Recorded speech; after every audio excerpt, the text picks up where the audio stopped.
Дојдовме до местото број 5 најгледани прилози според социјалните мрежи, а таму не чека еден ТВ дуел. Дефинитивно, само Мартин 99 може на исто место и во исто време да ги соочи овие соговорници. Добро вечер, драги гласачи. Кој друг, ако не вчерашни? После долги години го добивме најексклузивниот дуел на денешницата – Груевски и Заев.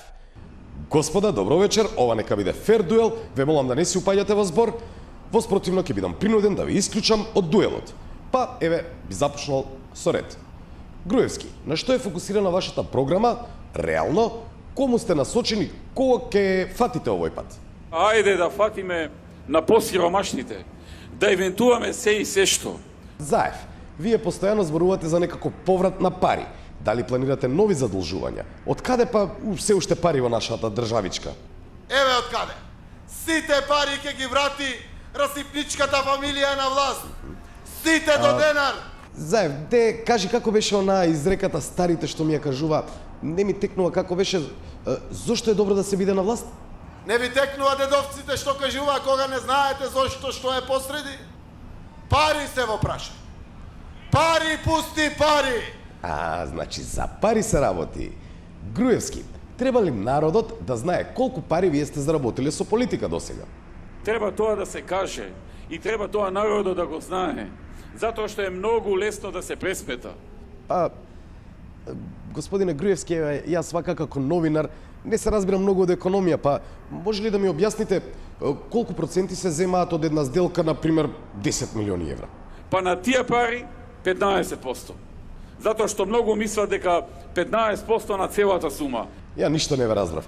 Заев, вие го разбирате ли? Мислам дека он баш не се разбира од проценти. Изгледа со цели броеви работи, а? Затоа ќе си оди.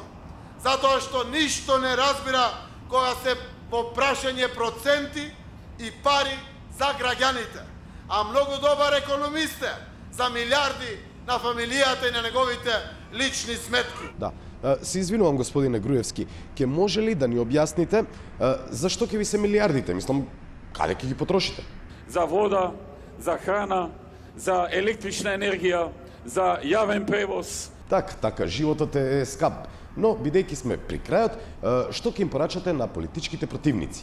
Ај, пуста е! Пуст да би останал животот кучешки. Според вас, кој од политичарите треба да оди на одмор, на заслужен одмор, ама едно 5-6 години, така убаво да легне, да се одмори? Сташио Мијалков, Гордана Јанкуловска, Милија Некиевски, Зоран Ставревски, Иво Ивановски, директорот на управа за приходи и Никола Груевски. Груевски, многу навреди слушаме во кампањата меѓу вас и Заев. Зошто е тоа така? Што на тоа велат психолозите? Како на тоа ќе реагираат гласачите? Ако било кој од вас прочита малце психологија, ќе видите дека оние луѓе што навредуваат се луѓе кои се слаби, слабичи и луѓе кои губат. Луѓе на кои им истекува времето. А тука некаде и нашето време истече. Заев, Груевски, ви благодарам што ја прифативте поканата за овој дуел. Се гледаме на 12.